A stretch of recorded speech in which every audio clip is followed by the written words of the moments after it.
Welcome, divas. We are back this week with Max Stipanovich. He was one of our first guests when we launched the podcast a couple years ago.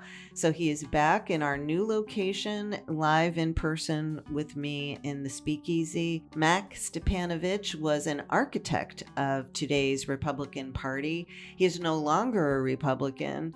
He's an NPA. We are going to get into all things Donald Trump and the MAGA movement with Mac. You won't want to miss it. You will be very interested in what he has to say about feminism and what the next wave of feminism might look like. Please join me on a deeper dive with Max Stipanovich. Donald Trump is cunning. He reads people well. And he reads his audiences well, and he knows how to play to them, which doesn't change my opinion that he's dumb as a box of rocks. You know, he's militantly ignorant. But I have about decided that there are some very smart people around him, and that much of what you see and you hear and that you sense about him and MAGA is not accidental. It's not coincidental that they know what they're doing. You're listening to Deeper Dive with Dara, a podcast by the News Service of Florida. Let's dive in.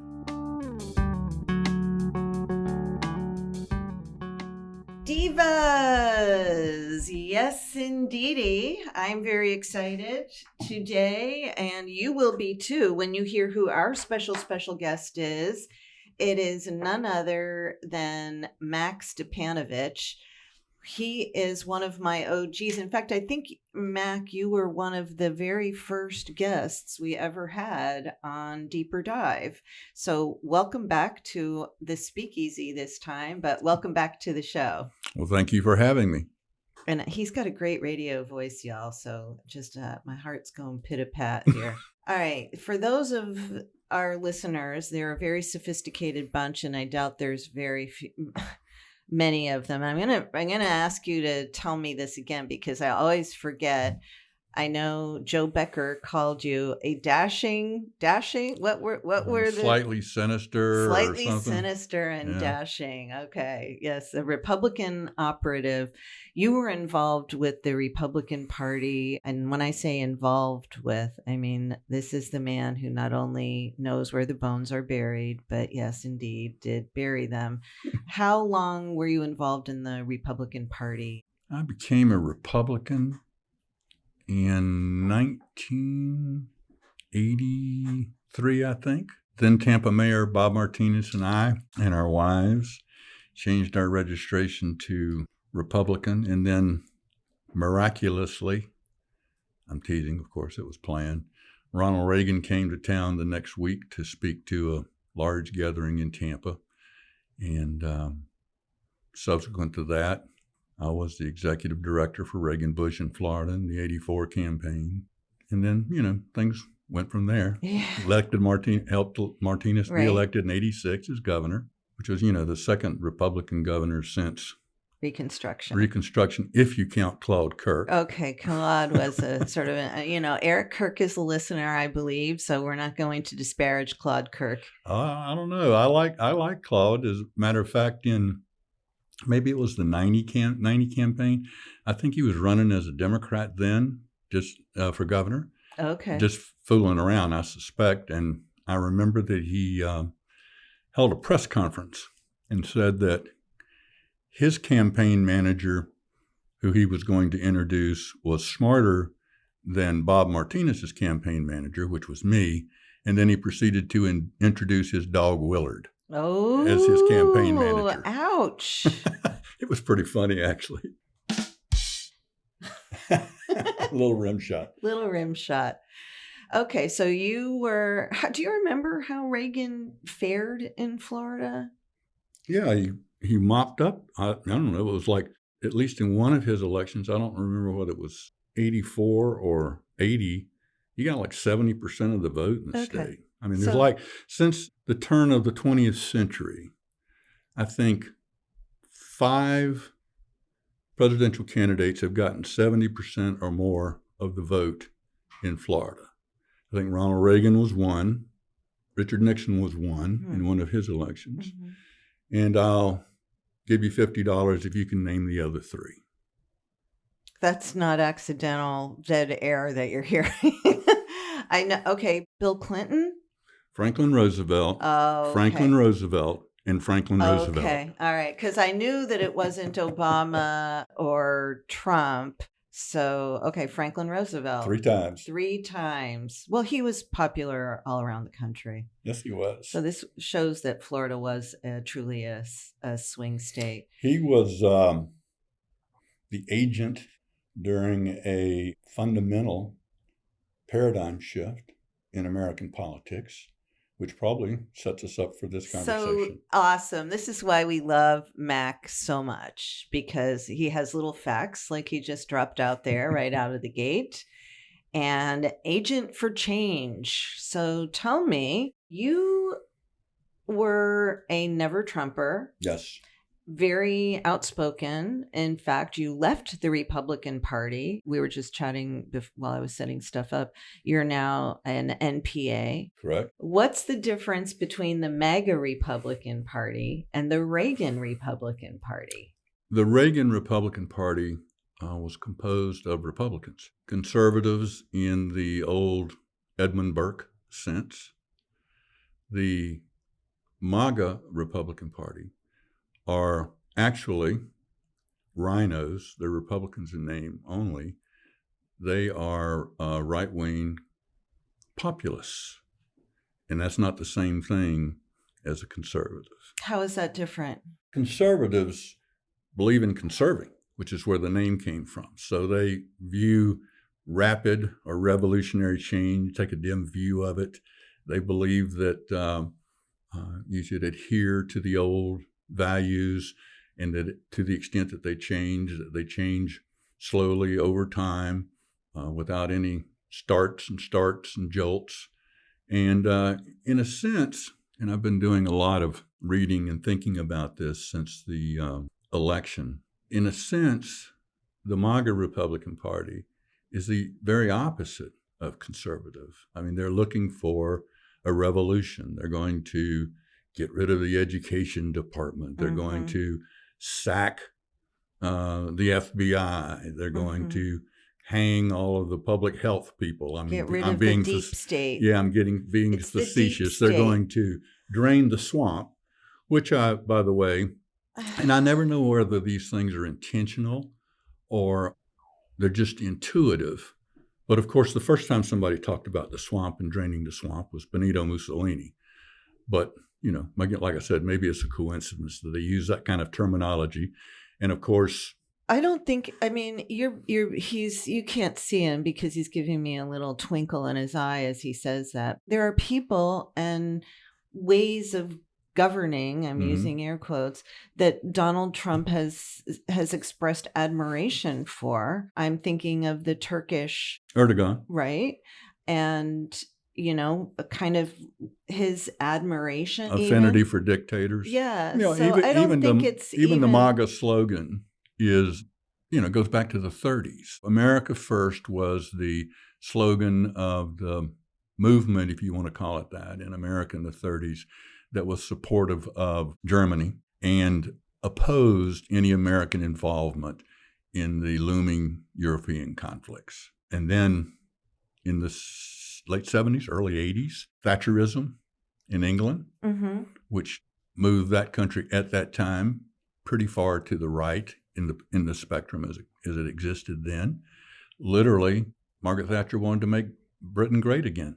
So why is that so scary to so many people? What it may say, and again, I've been thinking about so much since the election that I can't put it in any kind of order. That's okay, because I can't wrap my head around it. You know what we call that? What? Doing the weave.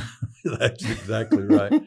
I continue to believe that Donald Trump is cunning. He reads people well, and he reads his audiences well, and he knows how to play to them. which doesn't change my opinion that he's dumb as a box of rocks.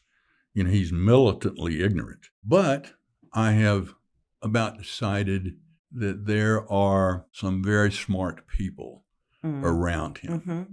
And that much of what you see and you hear and that you sense about him and MAGA is not accidental. It's not coincidental, that they know what they're doing. Right. You've heard many people say this, that there isn't a dog whistle anymore. It's just a flat out whistle. But in 2016, and I think this may have been somewhat true in 2016, you had the sense of improvisation, that Trump was just making it up as he went along.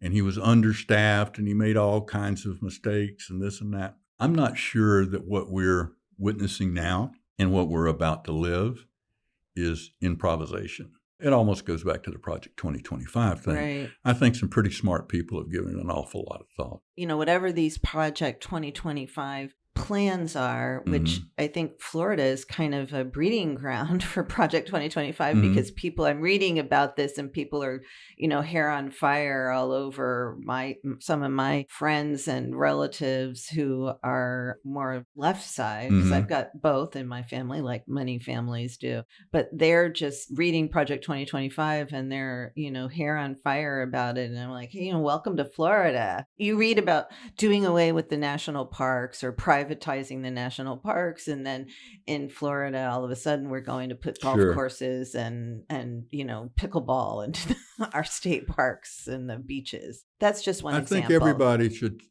should step back and look at this and try to analyze it and figure out what happened and what the appropriate response is. And I would be the first to admit that my vision, my understanding is impaired by my visceral hatred of Donald Trump. It distorts my personality.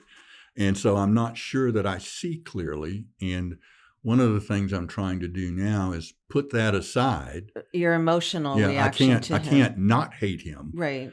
But if I'm going to understand MAGA, not Trump, if I'm going to understand the 74 million people who voted for him twice in 20 and 24, then I'm going to have to not look through the filter of my hatred for Trump. So what did happen? I haven't decided yet. I'm rereading actually, this book of essays by a man called Stuart Hall. He was actually a Marxist intellectual in England, writing about Thatcherism and what happened there and how the Labour Party came apart and the Conservative Party, the Tories, came to power and remained in power for a long time, and how the politics there shifted to the right, that people that you would have thought would have been Labour Party stalwarts, working people, miners, became Thatcherites. So sort of an object lesson for what's happened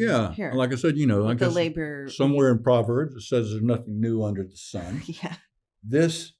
Everything's a little different, but maybe not all that much different. And that's just what I'm trying to figure out. Thatcher, in many ways, as a personality, is sort of the antithesis of Trump, who is crass and vulgar and, brash. And she was very buttoned up and, Well, she was a Brit. And it was there's that. And it was 40 years ago. Americans, That's by true. comparison, are That's true. I'm not sure that the Donald Trump of 40 years ago would have been much different. No, but he probably wouldn't have Although been, he was a Democrat. He probably wouldn't have been Prime Minister of England either. That's true. Okay, fair enough. I'm just trying to grasp all of that. For example, I had hoped and I expected that women would save us. Yes. Right? Well, they didn't save us. About half of them voted for Donald Trump. And then I look at some new terms I've come across, barstool conservatives. Right. The guys who, they voted for abortion, and they're all about contraception, because they've got stakes in that. Yes. But women, maybe not so much.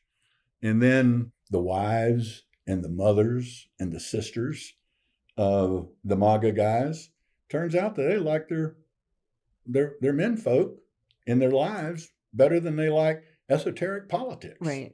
Which is probably not very surprising. I've been thinking about this a lot too and talking about it a lot. Some of my best friends are Republicans, others are Democrats, so I get input from all sides. I will say that most of my closest friends are moderates on both the Republican and Democrats. It seems like everybody in the country, white, black, woman, man, they want like a strong male figure. That's they right. Want I think big papa, big daddy. You know what I mean? I have that gives me the cringe. That's part of what I'm thinking about. I have a friend, high school, we went to high school together. She's a tenured professor, teaches politics and history at Syracuse University.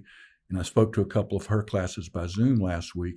And she and I have had this discussion, and she gets fairly irritated with me about it. There seems to be some sense that the women and people of color just went to the grocery store one day and white men ran in the house and locked the doors, and that's how they got to be in charge. Well, that ain't how they got to be in charge. Right. All right. Now we can sit here all day and next week talking about why that is. I think there's something there. I think that part of what you saw on November 5th is people may just be a little tired of militant feminism. And Joan Didion wrote in 1972, she wrote an essay on feminism. She said that the second wave feminists had created a class, women. Now all they had to do was make them class conscious. Well, they failed. They didn't make them class conscious. I have a theory. I'm going to get a real eye roll from you on this. That we men don't mind y'all doing anything you want to do as long as you don't be too bothersome about it all. No, I totally agree with you. I don't support that. I don't endorse that. And you've gotten to be kind of a pain in the ass, and we're over it. Now, I'm not speaking for me personally, I know that's not but you personally. We as a gender, I think you're right. I think you're 100% right. This is why these the Stephen Millers and the Joe Rogans and these young men. I mean, I call it the bro culture, not just me, but everybody, the bro culture, if you want to call them barstool conservatives, I think bro culture, the bros is actually probably more accurate. They feel like they're being looked down on. This was what Trump wrote into office in 2016, right? They're being looked down on. They're competing in ways they didn't have to compete. It's one thing if there's women and there's equality, but it's another thing. They feel like they're not dominant, and that's challenging for them, and that's what they're upset about. Well, let's think about the logical inconsistency of the argument, which I think that maybe my 23-year-old welder grandson may sense better than I do. When you say, we're your equal, if not your better, there's nothing we can't do, so stop being mean to us and let us do it. What? Okay, so you're saying there's a sort of a paternalistic, there's a manipulative. Well, the patriarchy. Yes. Well, why? I mean, since time immemorial, now there are people who will argue with you that before recorded history, women ran the world. But when saber-toothed tigers were gobbling up the kids, I doubt that's true. This goes back to locking the house when the ladies were out. How did there get to be a patriarchy? Why is there a patriarchy? Why has it endured for 3-4 millennia? Are you going to tell me? Because I don't have a problem with it. I'm an old white man. Is it because men are smarter, better? At the end of the day, it comes down to more powerful? At the end of the day, I believe in the final analysis, it comes down to violence. They're stronger. They're bigger. We're back to that you can club us over the head and drag us by the hair into the cave. Just look around the world anywhere you want to. We talk about, and I'm not trying, I hope that people in your audience aren't going to come to my house and lynch me. With pitchforks and torches. But, look at Afghanistan. Look at India. Which is a democracy. I've been thinking about these Look countries. at Sudan, where rape is a battle tactic. Look at Bosnia. Why? I've been talking about this with my gal pals. Yeah.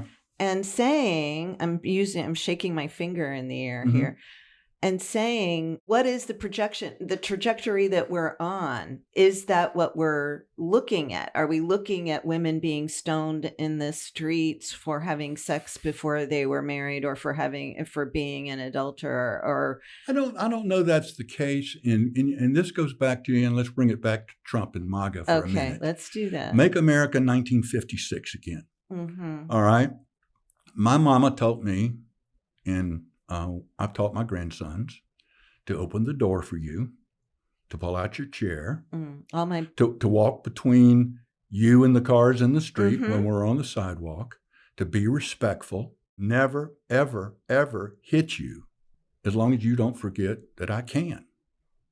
Okay, that last part, because I was right there with you. All of my favorite partners. Well, that's not what my mama taught me. Okay. But I think that that's what your bros sense. And they wouldn't do it, but, just settle down, for God's sakes. Huh. And it goes back to traditional values. Look at Elon Musk and natalism. Okay, I'm going to jump here a little bit. No, because I love you're doing the weave. I've got Elon Musk on my screen. So you look at Elon Musk with his 3 or 4 wives and his 9 or 10 children in his compound in Houston. 11 children and 6 mothers. And he is a big natalist, as is Orban in Hungary, and are many people in Western countries where the birth rate is not sustaining the population. The population's aging because women aren't having children. In Hungary, they pay you to have children. Musk wants to encourage women to have children. It's not just that. It goes back to the role. Now, you talk about respecting workers, male factory workers, or welders like my grandson, or plumbers like my dad, and things like that. How about moms? How about just making being a mother and a wife and the nurturer, which used to be a big deal, for which you got a lot of credit and respect, a big deal and respectful again? I don't have a problem with that. Okay. I actually was a stay-at-home mom for several years, and then I had jobs that let me be home when my daughter got home from school when she was in elementary school. Right. I think most people can't afford the luxury of having a stay-at-home parent, whether it be a mom or a dad anymore. Our greed drove women into the workplace and kept them there, and to a certain extent. Right. And maybe one of the, I'll use a Antonio Gramsci term here, maybe part of the MAGA hegemonic project is to change those dynamics so that it doesn't force women out of what were traditional roles. And I'm talking too much about women here. Yeah. But I'm 75 years old. I'll be 76 tomorrow, by the way. And, I'm not bragging about this, but Happy birthday. I went to my daughter's recitals. I went to all of the graduations. I went on family vacations that my wife planned. And other than that, she took care of everything else. Right, but you could afford to do that. I mean, Not everyone could afford to do that. And I'm not disparaging people who make choices to stay home or not stay home. I just think, we've evolved as a society, and either we're equal or we're not. And you're giving me the side eye when I say that. Well, what if you're not? Are you implying that we're not, or are you implying I thought we were talking about MAGA. They think we're not. And, they think we are within the construct of the traditional household. How about the issue is not necessarily equality, which I think is such a freighted term. It is. That you're different. And stay in your lane. That you're different. That's right. Stay in your lane. So barefoot and pregnant. No, you can be chairman. You can have shoes. You can be chairman of General Motors if you want to be. I just don't care. Leave me alone about it. Stop talking about it. Yeah. Stop whining about it. Yes, stop whining, I think. Maybe stop whining. I mean, looking at social media since the election, my God, women have been tearing their hair out and laying on the floor, and it's terrible. And I understand it. Much of what people believed in, including me, was rejected. Now, when I say rejected, let's be careful about that too. There's no giant mandate here. Trump got basically the same amount of votes in 2024 that he got in 2020. What happened in this election was Kamala Harris got 7 million fewer votes than Joe Biden did in 2020. Yeah. All of these Democrats, all these women who were going to save the world didn't show up for the fight. I'm struggling with us blaming women for I'm the not blaming situation. women. I got lots of blame to go around. Right. Let's blame some others here You too. pick one. Okay. How about Hispanic men? Let's blame. You want to blame them? 55% of them voted for Donald Trump. Why did they do that? That doesn't surprise me. No. And 15%, no, maybe it was more, 20% of black men voted for Donald Trump. That surprises me. Right. That surprises me. Strong man. They'd rather have us. And I saw like one quote from the New York Times where they found a black man who didn't vote. Mm-hmm. I think he didn't vote, but he wasn't unhappy, or he did vote for Kamala, but he wasn't unhappy that Donald Trump, because he's a strong man and he'll take care of things. Well, that's the other thing. Let's go back.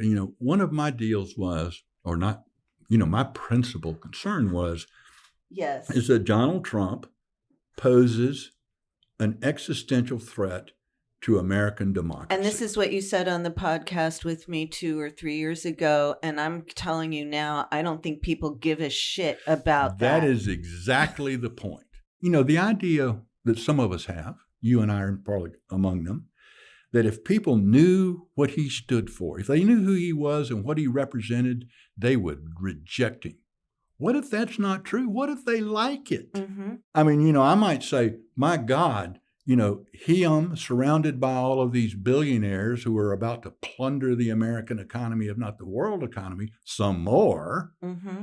He shut down the New York Times and the Washington Post and CBS and ABC, as he has said he would do. People would say, that's fine. I don't care. I mean, putting MSNBC. Look at Joe and Mika show up at Mar-a-Lago. Yeah, I don't care. After calling him a dictator. I don't think people are invested in, democracy as an institution. No, I'll that tell you what. Doesn't mean anything to people. Patriotism, I have concluded, and I'm a little bitter here, and I may get over it.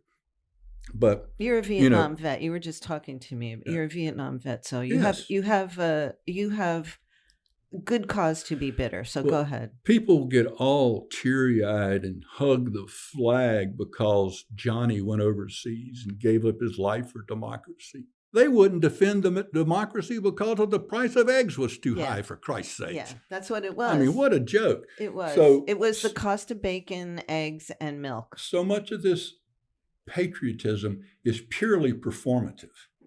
Nobody's willing to sacrifice to preserve democracy. They want lower prices for eggs. Mm-hmm. And when they're told later this year or next year that everything's fine, economy's going great now, they'll believe that too. And cars even though the price of eggs isn't going down. And cars are going to cost more because of tariffs, but that's okay because I got you. When I was chief of staff, I quickly became more cynical than I was when I came to Tallahassee. And I said one time, and then I've said it many times since, there is no constituency for good government. Everybody is a special interest. If you're a physician, if you're an optometrist, wanting to fight with ophthalmologists for areas of practice, if you're a teacher, if you are, you name it, you're a special interest. There's no constituency for good government. And I'm afraid that what I've learned, and I'm not going to jump to any conclusions, but I'm not sure that there is a constituency for democracy in America. I was wondering about that. This was an experiment. It was a successful experiment, or it has been a successful experiment for 200 and however many years. And, have we peaked? Are we sliding into a different form of governance? Yeah, now, I think we may be in authoritarian. No, I think we've, for maybe the last couple of decades, if not longer, when historians take the long view, that we have been in a period of some kind of transformation. And where we may end up, and I'm not sure this is the case, but where we may end up, and where you would think it was tending now, is to be like Turkey or like Hungary or like Poland was until it stepped back from the brink, which is an illiberal democracy, is the phrase. You still have elections, people still get to vote, but because the government controls the media and the messages that get to the voters, because they curate the electorate about who can vote, the outcome of those elections are just as predictable as the sunrise. That may be where we're heading. That's why one of the reasons Republicans focus so much on voter fraud, allegedly, and voter ID and all of those sorts of things, where you curate the system. Curate the electorate. Yeah, curate the electorate until only folks like me who can afford to go and vote in person and have the right kind of ID are going to vote, and that pretty much assures the outcome of the election. But it's fair. All people have to do is take off from work and have the right kind of ID and know where their precinct is and show up and vote. So what are your thoughts about us sort of, stampeding towards that kind of illiberal, what did you call it? Illiberal democracy. Illiberal democracy. Yeah. Those terms are loaded too. People, when you say liberal democracy, I know people, they think, Alexandria Ocasio-Cortez. Right. When it really just means representative democracy, the franchise, everybody gets to vote who's qualified. That's what liberal democracy. Illiberal democracy is like as I said before, a carefully curated information environment. There was You're making my eye twitch, Well, think about Hungary, and think about right now. Yesterday, I read today, I think that in order to comply with the new state laws about what you can't teach at universities in Florida, that FSU is eliminating 420 core courses or something like that. Well, Orban just eliminated the international university in Hungary and kicked it out. So, I think that there's a trend here, but, probably as interesting as anything is, what are the Democrats going to do? Oh, again, what's happened to the Democratic Party on my screen? Have progressives taken over has this shift to the it doesn't have a focus. The Democrat Party, and I actually written a column or two about this some years ago. It's like a Star Wars bar of identity interests. I didn't even know that there was a group of people that were AAPIs, Asian American Pacific Islanders. I think it's AAIP. I don't know. I know who you're talking about. Yes, and whatever. Yeah, anyway, AAIP, you got to have one of those in government, if not two. Right. Right. And don't forget the transsexual person, whether it's a transsexual male or a transsexual, that's wrong. Transsexual man. Transgender, we call them nowadays. Yes. And you got to have 3 of those. And that's just not cutting it. Okay. So your inner conservative is coming out now. People are afraid, I kind of held your hand with the stuff about women need to go back in the kitchen and whatever, stay in their lane. Transgender people, that's such an easy target for people to pile on. It sure is. Like, why can't just leave them alone? Okay.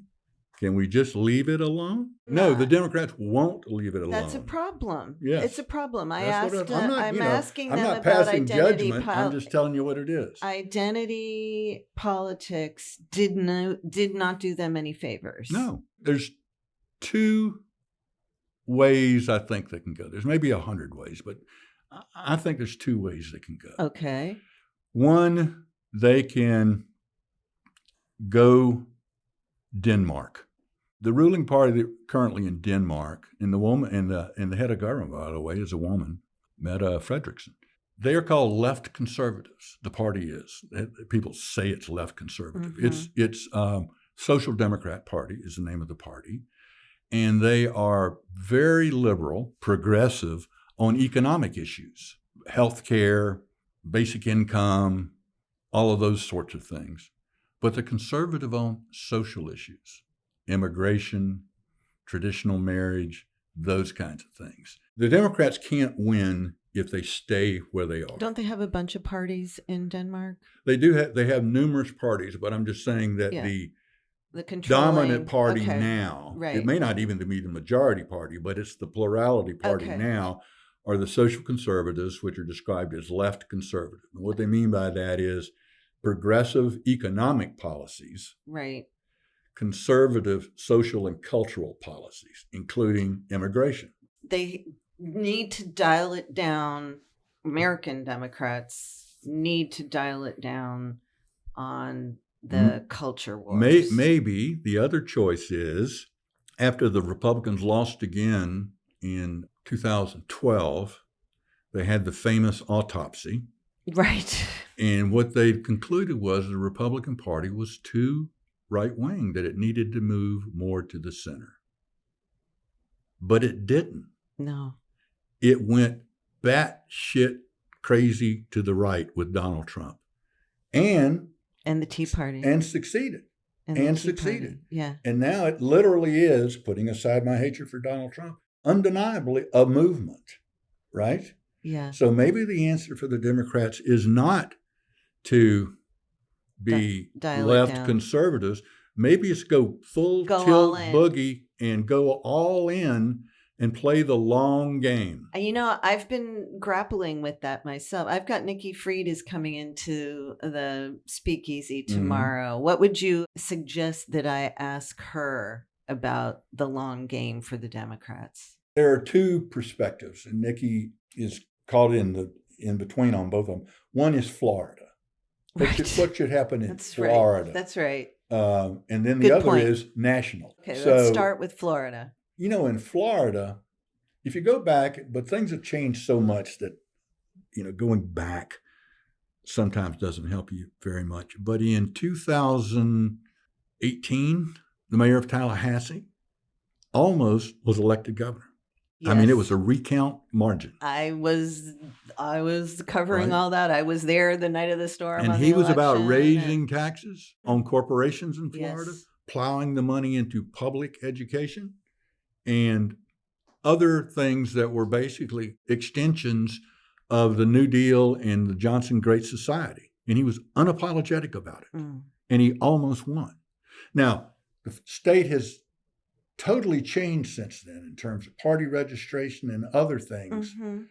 But maybe at least in Florida, you have the limited ability to play the progressive economic game in Florida, because it's a lot of these things are national issues, whether it's Medicare for all or a basic guaranteed income.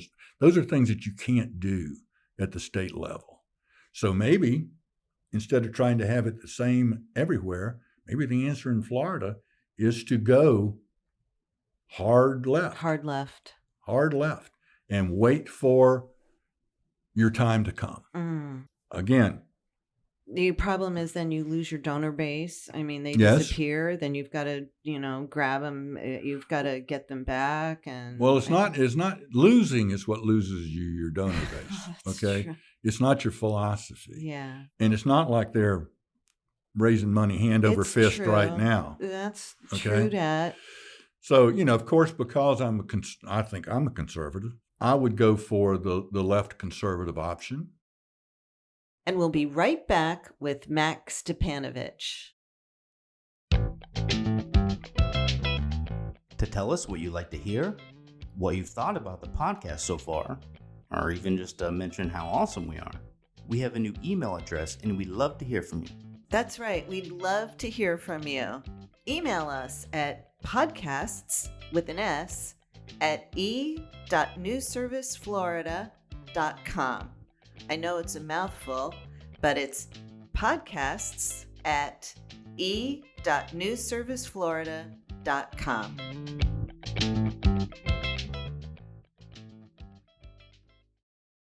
We are back with Mac Stipanovich. Thanks for listening. Let's just talk about immigration for a minute. Let's talk about immigration. Seal the border. Absolutely. Send the dreamers back wherever? No. Anybody who's been in the States for X amount of time, we're going to regularize. We need them. They contribute to the economy. Okay. They pay taxes. They're paying into Social Security Okay. on false Social Security cards. This is a message for Democrats, right? Yes. And Marco Rubio voted for this. And if you were a child and you were brought here, then you stay.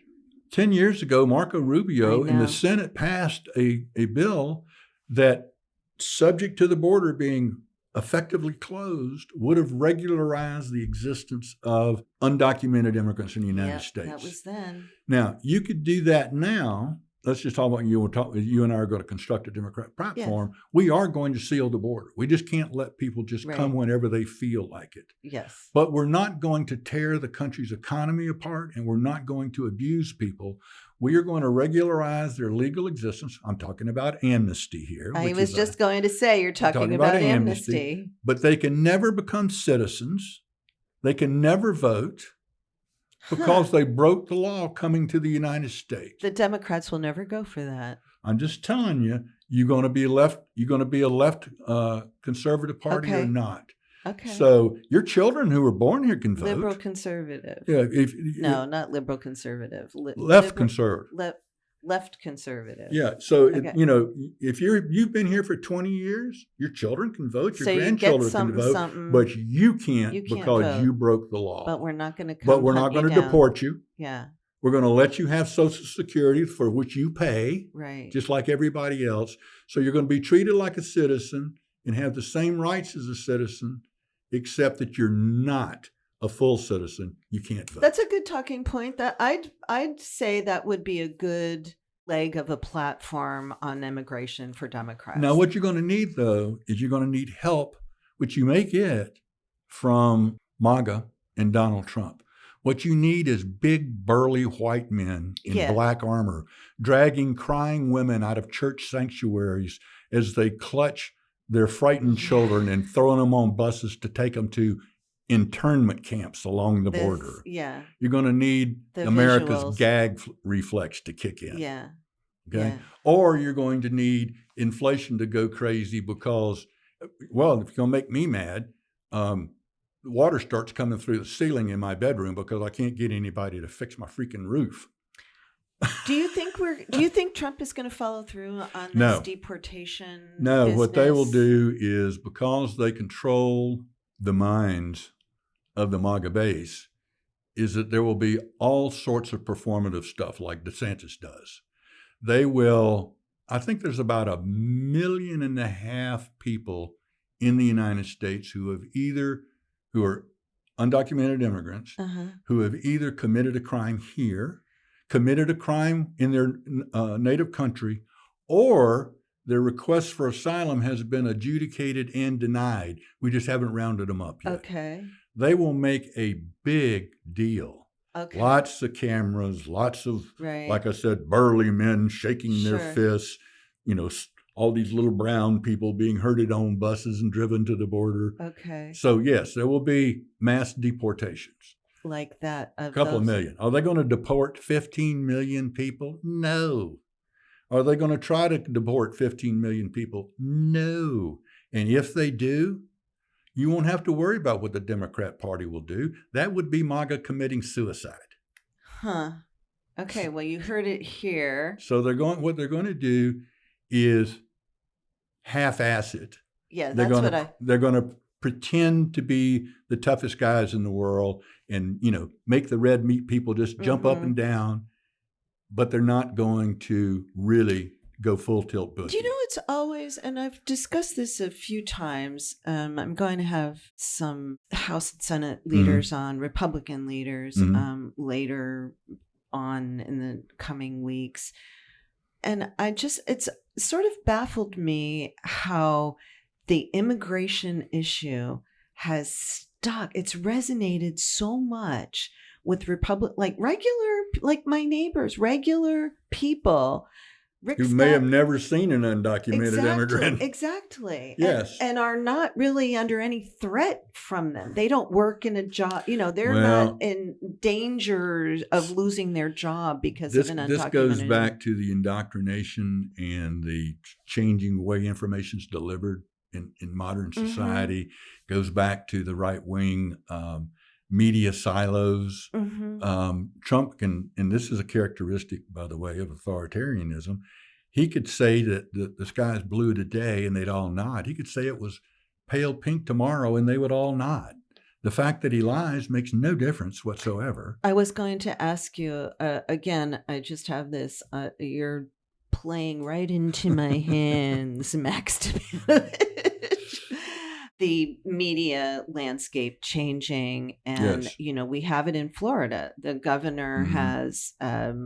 They regularly break news. They will write a story before any of us Sure. us and the rest of the media know that there's a position on a certain issue. They seem more like government organs Yes. than they are. You're going to have to play the game. If there are any billionaires besides Mark Cuban who think that America could use a little help here, then they need to get in the media business big time, like Jeff Musk Bezos did, right. and people like that, and start pounding away. Because right now they've got basically the field to themselves. You can listen to Josh Rogan rage on for 3 hours today, or you can watch Nora O'Donnell, as just nice as she can be, for 30 minutes at 6:30. That's a mismatch. Well, it's all a mismatch now because people are selecting the source, and I've been saying this for going on for over a decade now, but they're choosing to stream or read or get fed in whatever manner they consume that which supports what they think they already know and believe. But it's not just a change in delivery systems. And this is where Trump and his enablers are so dangerous. They will go after media outlets. Oh, yeah. They're going to sue reporters.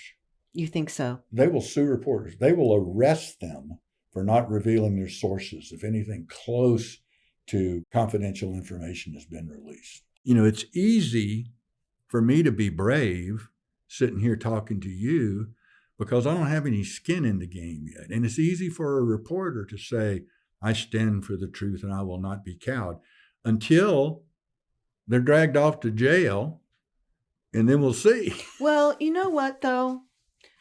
I might surprise you by saying this. Yeah. We have a very firm policy about anonymous sources at the news service. We don't use them. We just do not. And I understand that times are different now because everyone, they're trying to get information out that they think is important to ensure the preservation of our government, and yet they're afraid of losing their jobs. Exactly. And so I understand that balance, trying to balance that. It's very difficult as a reporter in this landscape. The old rules don't use anonymous sources. They don't really apply in this. That's like I know. It's because I'm a dinosaur. That's like Marcos of Queensberry rules when you're in a fist fight with with a big guy who intends to kill you. Yeah. And so, not only are you laboring under the disadvantage of perhaps not being as well financed and as well resourced as right-wing media sources with less principle, you're not even going to, you won't even use the information you get because it's anonymous.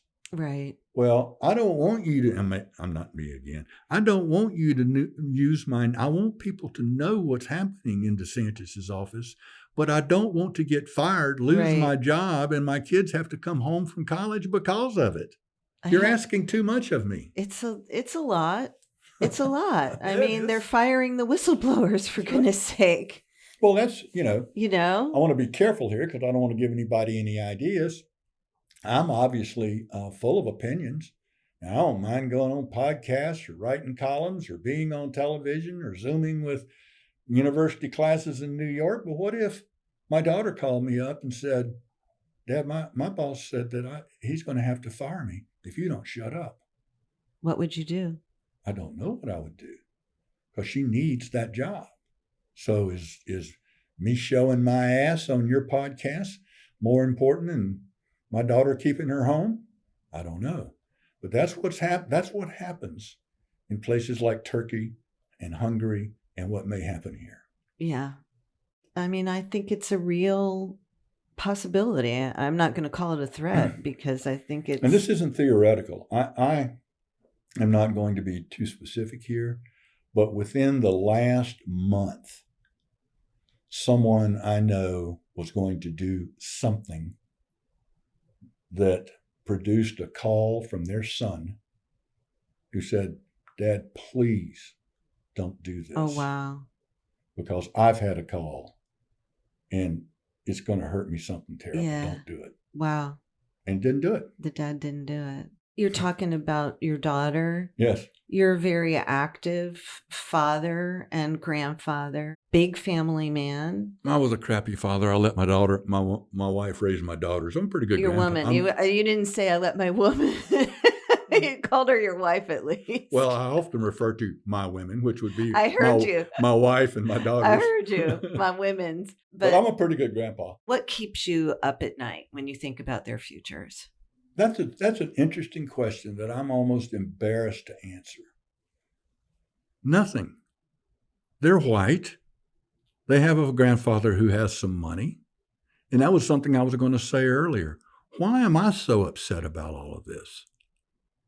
It won't have any effect on me at all. I wish you guys could see his face as he says this, because you do have a twinkle in your eye. You have this... Is that a Van Dyke or is it a goatee? I always get them confused. It's a goatee. It's a goatee. White hair and just a very charming I look like every smile. other old white guy, except I don't. The major difference is that I don't own a Harley. He's not bald either. So there's that. And you've got the headphones on. You don't have a Harley. Did you ever have a Harley? No. Never. No. The woman's wouldn't let you do that. Yeah, my women folk didn't want You me were to get boating. hurt. You were on the boat. So That's true. You know, that's the equivalent. I wouldn't ride a motorcycle, but I'd go 150 miles offshore to go fishing. Okay, there's that. And so nothing keeps you up. What if you were me? What should I be? I'm not you. I'm not a white man. I'm not well off. What should I be worried about? I would ask you, as apparently half the women who voted on November 5th asked themselves and answered, what worries you? Are you worried that you might not be able to get an abortion in Florida if you need one? Well, if we're talking specifically about you, I think that ship has probably sailed. You think? Yeah, but so that would be something that a young woman might worry about. But that's pretty specific. I'm going to risk my job because I might want an abortion 3 years from now. Well, wait a second. Let's follow through on that thought because I actually looked this up. Trump in Florida received 6.1 million votes. Right. The abortion amendment that would have enshrined abortion rights in the Constitution received 6.07 million votes. Right. 57% of the vote. So not that big of a difference between the two. I mean, if you were rounding, they would be the equal. No, they would be tied. I think that, there were 10 abortion amendments on the ballots in states around America. 8 of them passed. Yeah. Well, 8 of them, if you count Florida's 57%, which didn't pass because it needed 60. Right. But majorities approved 8 of them because that is what the majority of Americans want. They want to go back to Roe. They want to go back to Roe. Right. And yet at the same time, Trump takes credit for doing away with Roe.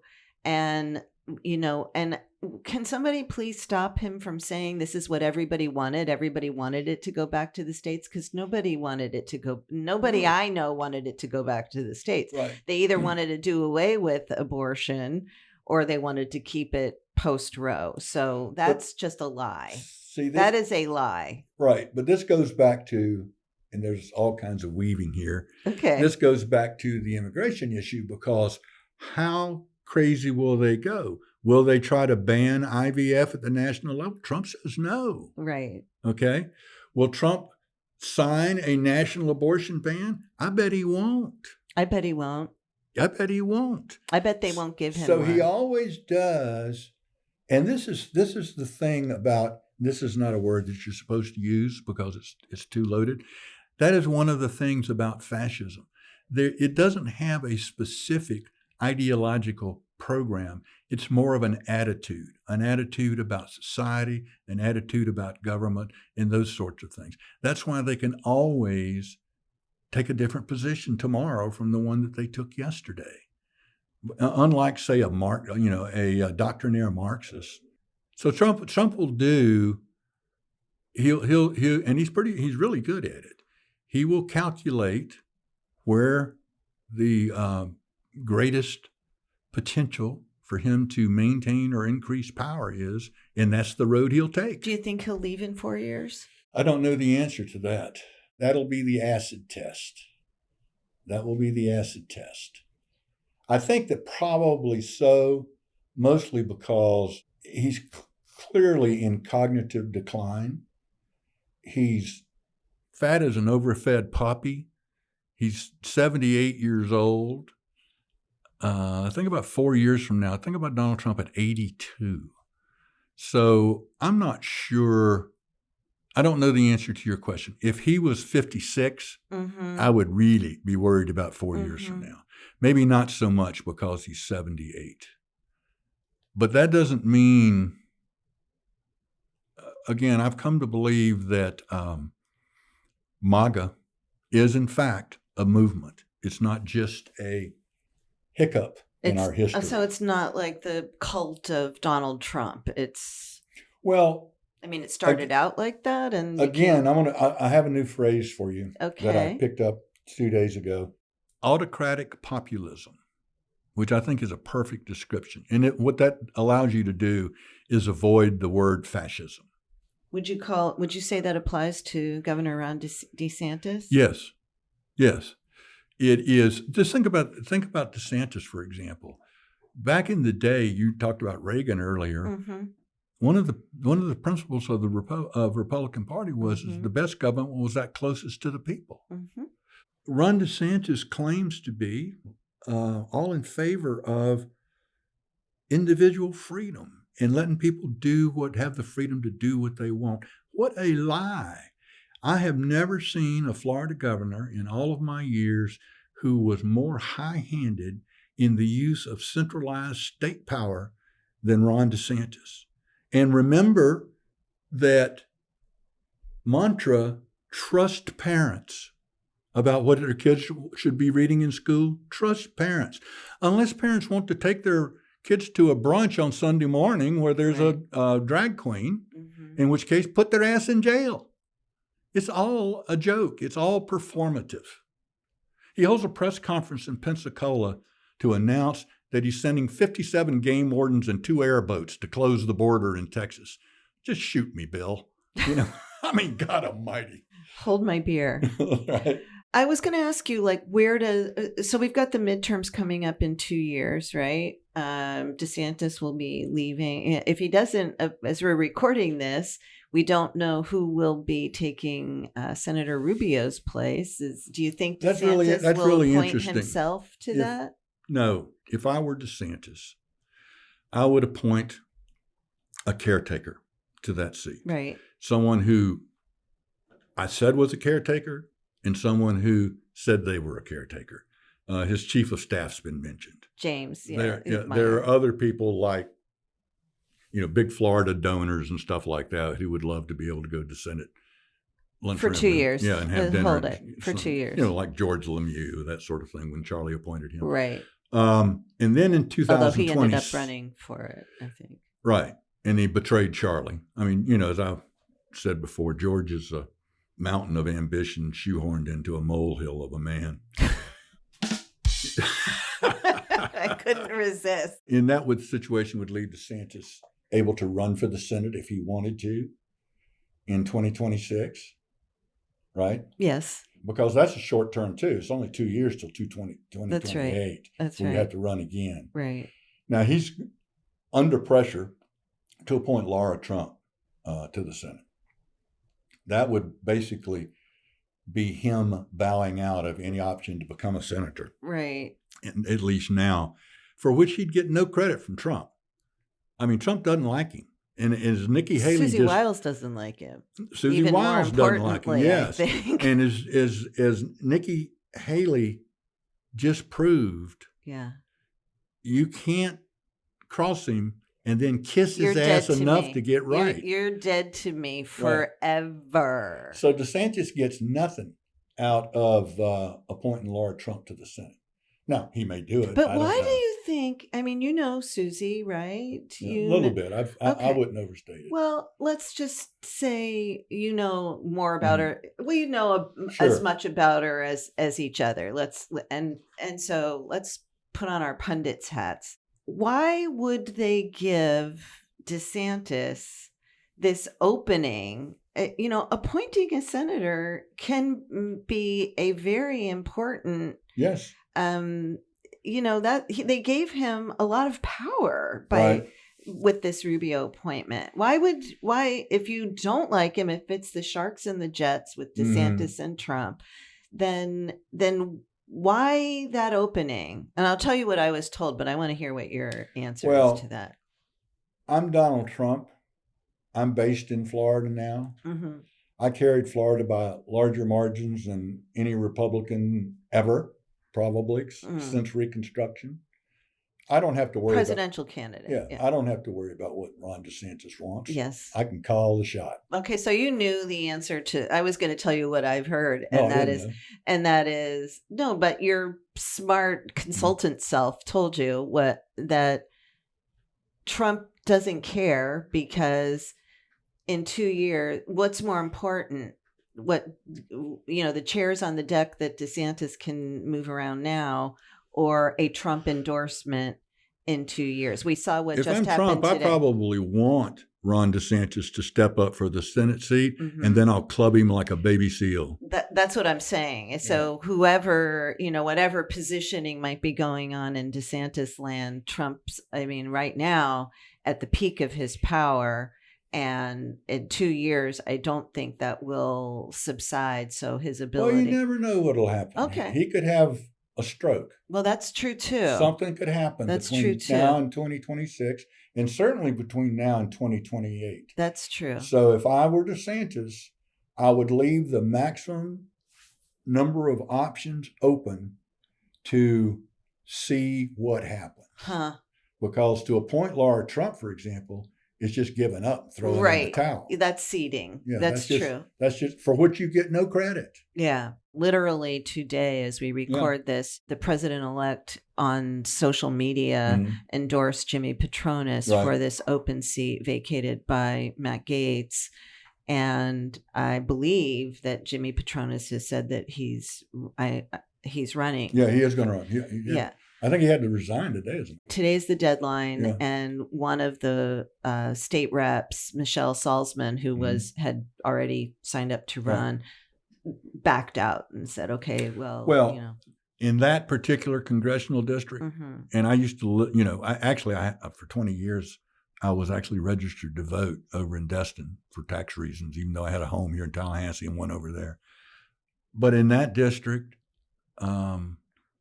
Matt Gaetz could be doing hard time for sex trafficking and get reelected. Yes. In that district. Donald Trump could have endorsed Caligula's horse in that district, and that horse would have gotten elected. Listen, I love Jimmy. He is a great retail politician. He's going to win that. He's going to waltz into that seat. Did you see what I did there? Yes. He's going to waltz into that seat. And he'll be able to keep it for the rest of his life if he wants it. The Panhandle generally, and certainly that district specifically, is Jim Jones kind of stuff. Donald Trump tells them to vote for Jimmy Patronis. They're voting for Jimmy Patronis.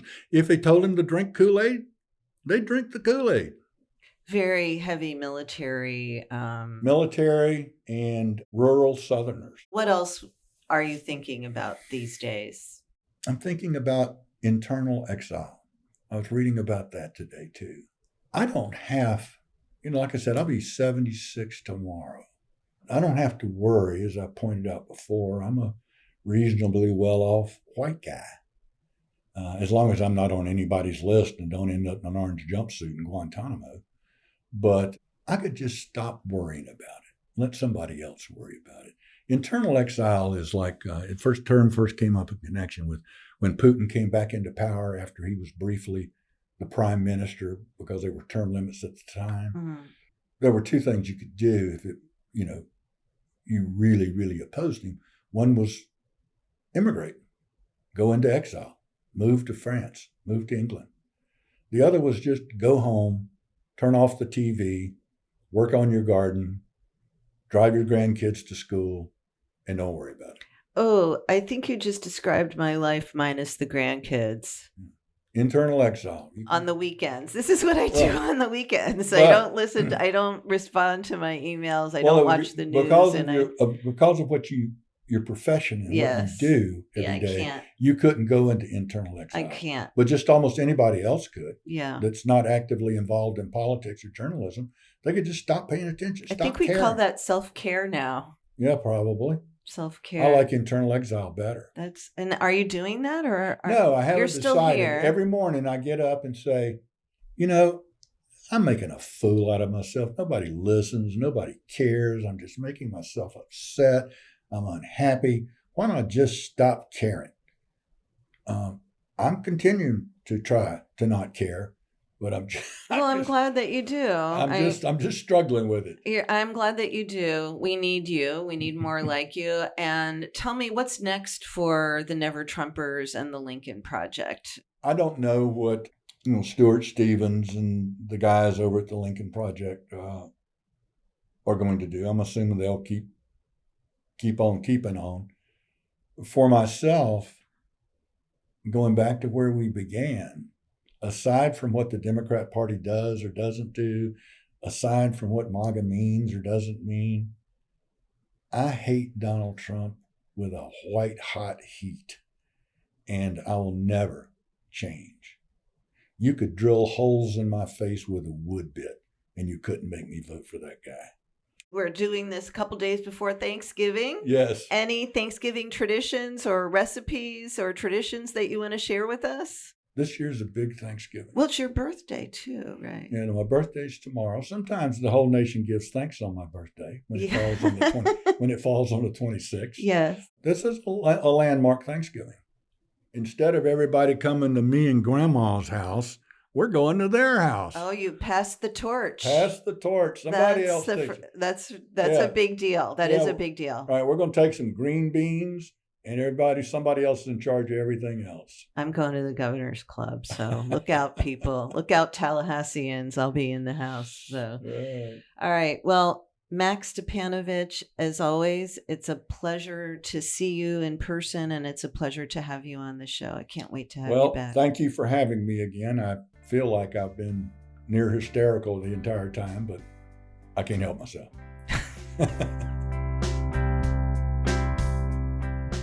Thanks for listening to Deeper Dive with Dara, a podcast by the News Service of Florida, hosted by News Service senior writer Dara Cam, and produced by me, Mike Exline. Music for the podcast was recorded by Periodic Labs, LLC.